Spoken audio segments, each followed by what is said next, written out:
Bismillahirrahmanirrahim. Assalamualaikum warahmatullahi wabarakatuh. Syukur alhamdulillah kita bisa berjumpa lagi di channel ini.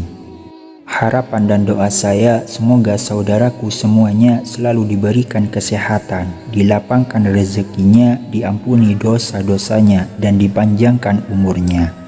Amin ya rabbal alamin. Sahabat beriman yang dirahmati Allah, kita semua sadar bahwa kelak kita akan mengalami kematian. Sisa hidup yang kita jalani sekarang ini hanyalah menunggu waktu, menunggu giliran nyawa kita akan dicabut oleh malaikat maut. Dan dari sinilah kehidupan yang sesungguhnya baru dimulai.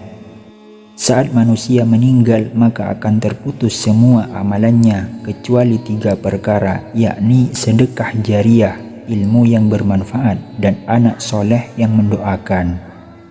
Hal ini sebagaimana yang pernah diriwayatkan oleh Abu Hurairah radhiyallahu anhu bahwa Rasulullah shallallahu alaihi wasallam bersabda, apabila manusia meninggal amalnya akan terputus kecuali 3 hal, sedekah jariah, ilmu yang bermanfaat, dan anak soleh yang mendoakannya.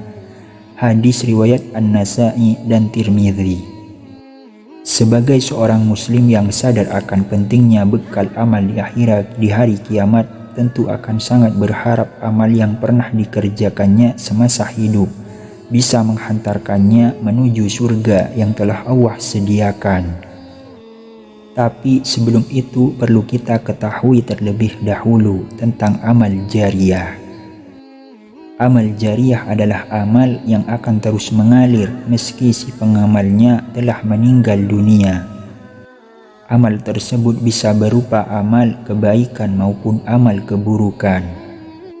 Ketika semasa hidup kita gemar melakukan sedekah jariah, maka pahala sedekah tersebut akan terus mengalir sekalipun kita telah meninggal dunia.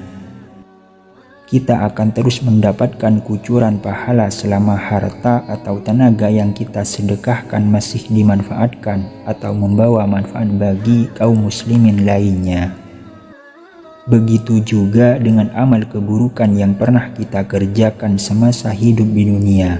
Kita pun akan terus mendapatkan kucuran dosa meskipun kita telah meninggal dunia. Betapa menyedihkannya nasib seseorang mukmin yang telah meninggal namun terjerumus ke dalam dosa jariah. Satu hal yang perlu kita semuanya ketahui adalah yang malaikat catat dari kehidupan kita tak hanya aktivitas dan amalan yang kita kerjakan, namun juga dampak dan pengaruh dari aktivitas dan amalan kita.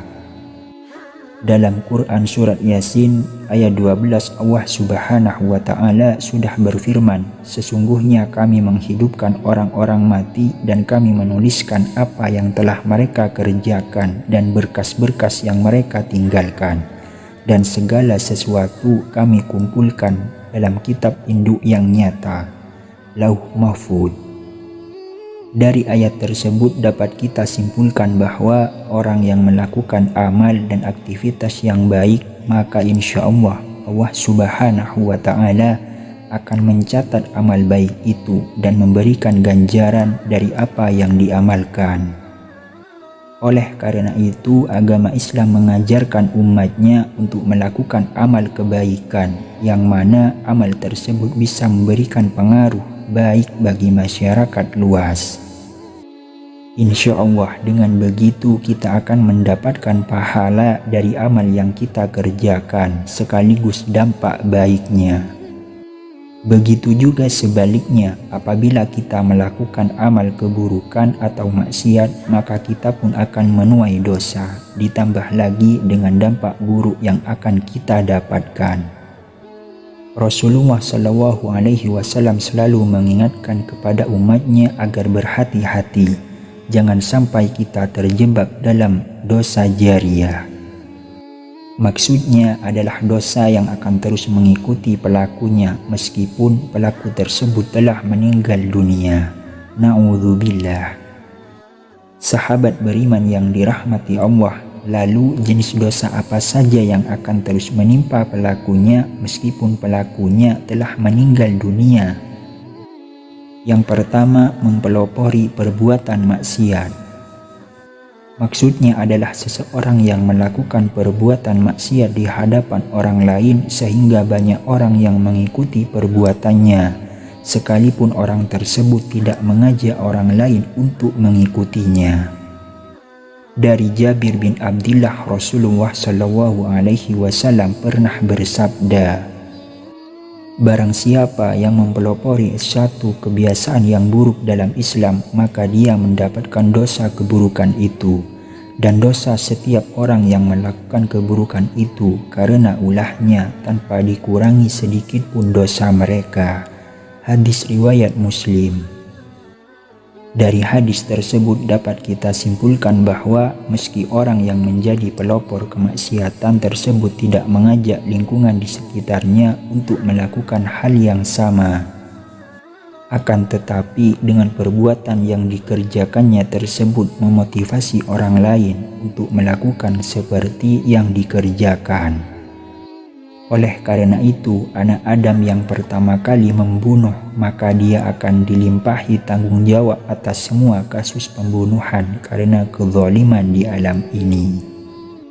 Rasulullah Shallallahu Alaihi Wasallam pernah bersabda, tidak ada satu jiwa yang terbunuh secara zalim, melainkan anak Adam yang pertama kali membunuh akan mendapatkan dosa karena pertumbahan darah itu.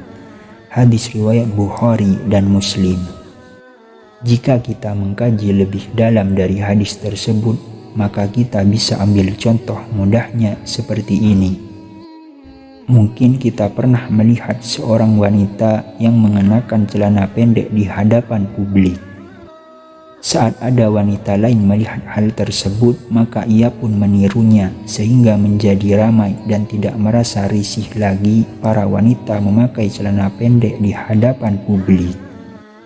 Padahal kita semua tahu celana pendek hanya boleh digunakan ketika berada di rumah saja.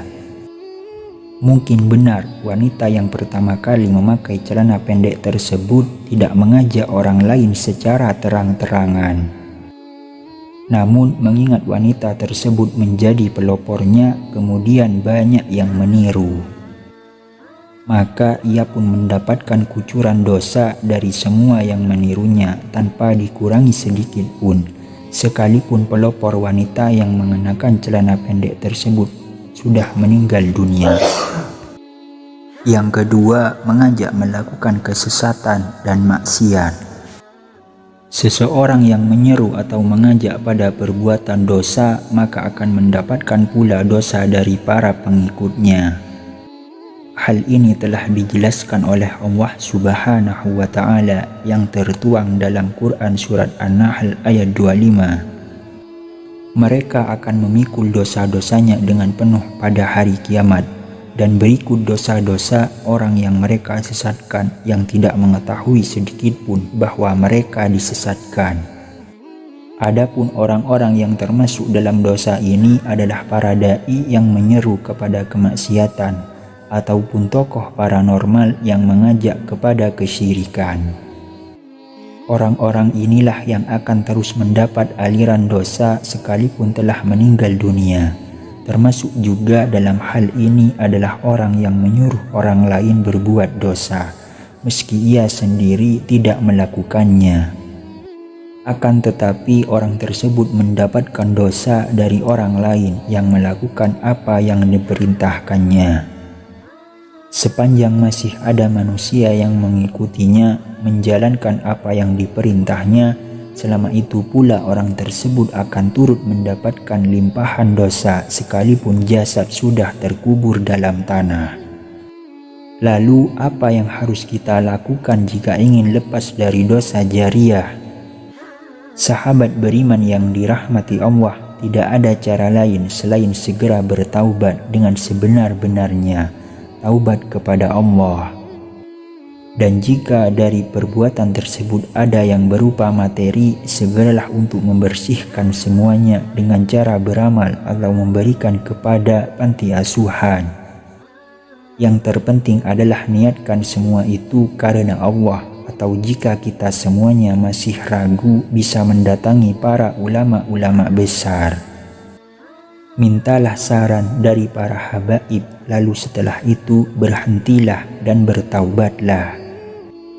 Karena kita semua tahu Allah adalah satu-satunya zat yang maha penerima taubat dari hambanya. Semoga Allah Subhanahu wa Ta'ala menghindarkan kita semua dari dosa jariah yang menghinakan. Amin ya Rabbal Alamin. Demikian yang bisa saya bagikan, semoga bermanfaat untuk kita semua. Assalamualaikum warahmatullahi wabarakatuh.